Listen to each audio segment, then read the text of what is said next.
Há uma pergunta que assombra os céus, e ela ecoa nas paredes silenciosas das igrejas modernas. Onde está o poder? Martin Lloyd-Jones não aceitava essa apatia como normal. Ele não aceitava um evangelho sem autoridade. Não aceitava uma fé que fala de Pentecostes, mas vive como se o Espírito jamais tivesse descido. Ele via as igrejas cheias, mas os altares vazios, as agendas lotadas, mas os corações frios. E com a coragem de um profeta, ele se levantava e dizia: a maior necessidade da igreja hoje é um avivamento enviado por Deus. Não um novo programa, não uma nova estratégia, não uma liturgia reinventada, mas um novo sopro do Espírito, um derramar real, um toque que rompe com toda a formalidade e devolve à igreja sua essência gloriosa, ser morada do Deus vivo. A presença abandonada. Lloyd-Jones ensinava que o que mais falta na igreja não é conhecimento, não é cultura, não é estrutura, é a presença manifesta de Deus. Porque é possível pregar a verdade e ainda assim estar seco. É possível ensinar a Bíblia e ainda assim não carregar a glória. É possível organizar um culto impecável sem nunca tocar o céu. Ele dizia: o maior problema da igreja moderna é que ela se contenta em seguir sem a presença de Deus.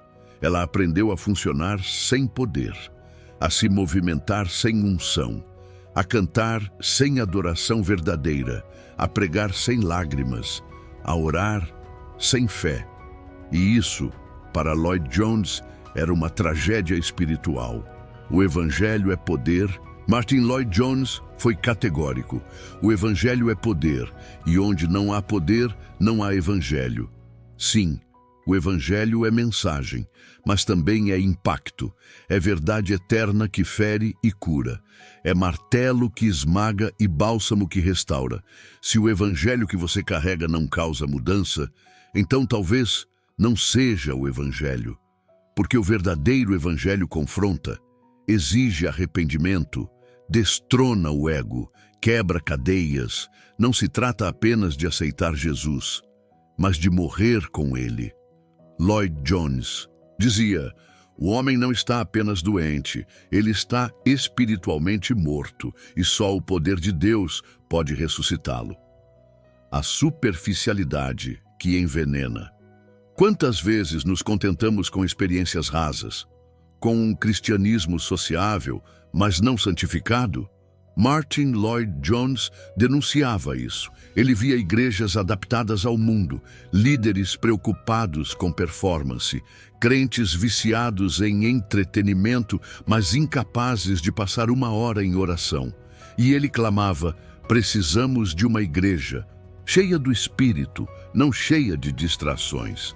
Porque enquanto a igreja tentar imitar o mundo, ela jamais será sal da terra. Enquanto tentarmos ser relevantes, esquecemos de ser santos. E não há nada mais relevante neste século do que uma igreja que vive no poder da eternidade. O evangelho verdadeiro nunca foi feito para se adaptar ao homem moderno. Ele não negocia, ele não cede, ele não busca aplausos, ele exige tudo. E é por isso que tantos o evitam, porque aceitar o evangelho não é apenas fazer uma oração de entrega, é entregar-se por completo, morrer para si mesmo e viver exclusivamente para Cristo. Martin Lloyd-Jones não media palavras quando falava sobre isso. Ele dizia que o problema não é que o mundo rejeitou o evangelho, mas sim que a igreja o diluiu tanto que o mundo não consegue mais reconhecê-lo. A igreja perdeu o brilho porque perdeu a presença. E sem a presença, tudo o que resta são programas, reuniões vazias, pregações técnicas, louvor bonito, mas sem unção, e uma multidão de crentes que conhecem a linguagem da fé, mas não conhecem o Senhor da glória. Falam de graça, mas não vivem em santidade. Falam de Jesus, mas não carregam sua cruz. Lloyd-Jones confrontava isso com lágrimas nos olhos. Não porque queria julgar, mas porque sabia que havia algo infinitamente mais glorioso do que aquilo que a maioria estava vivendo. Ele sabia que há um fogo que consome, uma presença que transforma, uma glória que quebra o orgulho e ressuscita a alma. E é por isso que ele clamava por um retorno à palavra. Não apenas à letra, mas ao poder que a palavra carrega quando acompanhada do Espírito. O problema não é falta de pregação, é falta de vida, falta de dependência real. Falta de quebrantamento, falta de sede. Deus não se manifesta onde há orgulho. Deus não se derrama onde há autossuficiência. Ele habita com os contritos. Ele se aproxima dos humildes. Ele caminha com os que tremem diante da sua palavra. Lloyd Jones acreditava que a razão pela qual a igreja estava fraca era porque havia abandonado a única coisa que a torna forte: a total dependência do Espírito Santo. Não é o método, não é a eloquência, não é o ambiente, é a presença. Se Deus não estiver no centro, tudo mais é vaidade. E ele dizia isso com autoridade, porque conhecia o que era orar com lágrimas, conhecia o que era jejuar por dias, buscando apenas uma coisa: Deus. E não qualquer ideia de Deus, mas o Deus vivo. O Deus Santo, o Deus que ainda fala, que ainda fere, que ainda cura, que ainda transforma, o Deus que não pode ser domesticado. Martin Lloyd Jones acreditava que toda teologia verdadeira precisa levar ao joelho dobrado, não ao orgulho intelectual, não a discussões vazias, mas ao quebrantamento, porque quem realmente entende a graça não se exalta, chora, se lança, se entrega. O que temos visto hoje, muitas vezes, é um cristianismo que fala de vitória, sem falar de cruz, que celebra promessas, mas evita o caminho estreito, que canta sobre o céu, mas se acomoda na terra, que fala do Espírito, mas não conhece o silêncio do quarto de oração. Lloyd Jones chamava isso de tragédia moderna, um evangelho que tenta agradar o homem em vez de glorificar a Deus. Mas o evangelho verdadeiro nunca foi sobre nós. Sempre foi sobre ele. Sempre foi sobre render tudo, perder tudo, para que Cristo seja tudo. E esse é o ponto em que muitos desistem, porque ainda querem controlar, ainda querem manter o conforto, ainda querem decidir o que entregam. Mas o chamado do evangelho é simples: tudo ou nada. Cristo não aceita metades. Ele veio para reinar, não para negociar. Lloyd Jones alertava: cuidado com um evangelho que não exige transformação, porque um Cristo que não transforma não é o Cristo da Bíblia. Ele nos chama à morte, e só quem morre com ele, vive com ele. A vida cristã não é uma jornada de autoestima, é uma jornada de morte do eu. É ver sua vontade ser quebrada até que reste apenas uma, a vontade do Pai. É ser esvaziado de si para ser cheio dele. É andar em uma contramão permanente em relação ao mundo. Lloyd Jones dizia: o cristão não é alguém que apenas evita pecados grosseiros.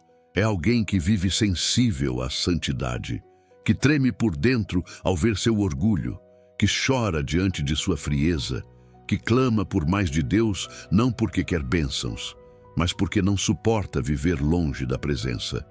E essa presença não é uma emoção de culto, é uma realidade viva, é a consciência diária de que Deus está aqui, agora, que Ele vê tudo, que Ele conhece o coração, que Ele chama você pelo nome, que Ele quer mais do que a sua frequência na igreja.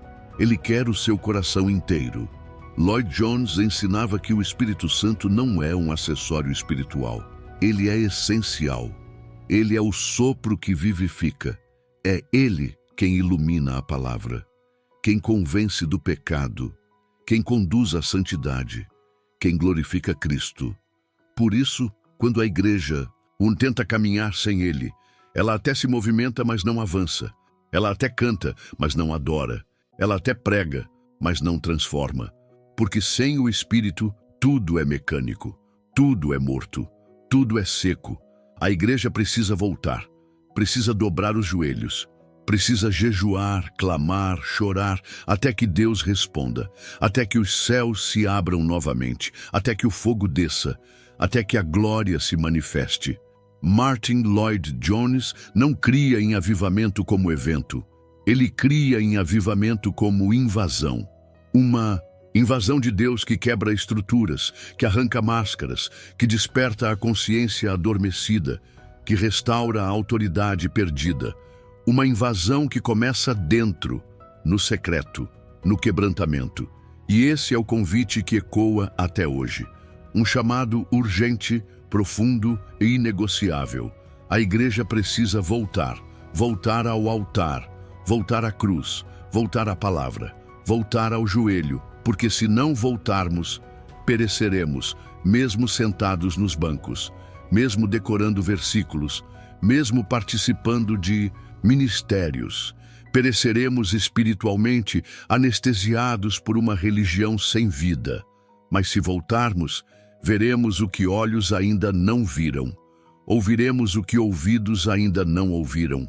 Viveremos aquilo que só é possível quando o céu desce e Deus é entronizado de novo no meio do seu povo. Se inscreva no canal e deixe um like e até o próximo vídeo.